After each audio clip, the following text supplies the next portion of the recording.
দেন। قد جاءكم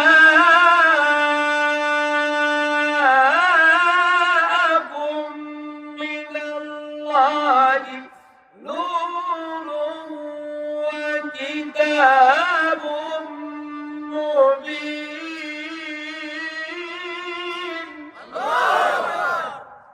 এই যে قد جاءكم من الله, আল্লাহর পক্ষ থেকে আসছে নূর ও কিতাবুম মুবিন। নূর দ্বারা এখানকে কিতাবকে বোঝানো হয়েছে, আবার নূর দ্বারা মুহাম্মদ সাল্লাল্লাহু আলাইহি ওয়াসাল্লাম বোঝানো হয়েছে। আল্লাহর নবী নূর ছিলেন, কথা বলেন। আল্লাহর নবীকে মাটি দিয়ে বানানো ঠিক আছে, কিন্তু আল্লাহর নবীর এই মাটির শৈলী সম্পূর্ণ নূর। জোরে কয় না সুবহানাল্লাহ।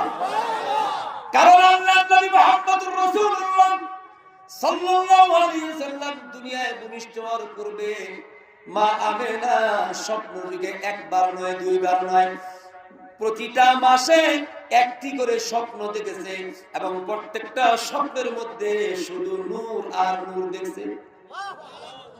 একবার স্বপ্ন দেখছে আল্লাহর নবী মায়ের পেটে যখন প্রথম মাস, উনি স্বপ্নে দেখলেন উনার পেট থেকে একটা আলো বের হয়ে ওই আলোটা তামাম দুনিয়ায় ছড়াইয়া আসমানের দিকে যাচ্ছে, এমন একটা নূর মা আমেনা দেখেছেন। তাহলে নবী কি নূর? আল্লাহর নবী রাস্তা দিয়ে হাঁটতেন, শরীর থেকে নূর ঝরত। আল্লাহু আকবার। নবীর বড় অনেক কথা, আমি সেদিকে যাব না। সেই নবী মুহাম্মদুর রাসূলুল্লাহ সাল্লাল্লাহু আলাইহি ওয়াসাল্লামকে আল্লাহ দিয়েছেন কি বলেন আগে? কিতাব। কিতাব কি দিছে? কিতাব। সেই কিতাবের নাম আমরা কি বলি? কোরআনুল কারীম। বলেন কোরআনুল কারীম। এই কোরআনুল কারীম আল্লাহ আমাদেরকে দিয়েছেন কিতাব, যেই কিতাবটা অন্য নবী পয়গম্বরকে আল্লাহ দেন নাই। এই কিতাব আমাদের এই বাংলাদেশে হাজার হাজার লক্ষ লক্ষ মাদ্রাসা নাই, কি পড়ায়? জোরে বলেন কি পড়ায়? কোরআন।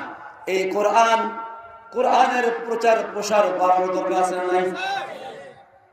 কারণ এই কোরআন যখন কোরআন তেলাওয়াত করার পরে যখন কোন মুমিন বান্দা অন্তর দিয়া দিল দিয়া শুনে, দেখবেন তার শরীরের মধ্যে একটা ঝাঁকুনি আসে, কথা বলে না, কাঁপুনি আসে, কলিজা কাঁপে, চোখ দিয়ে পানি বের হয়ে যায়।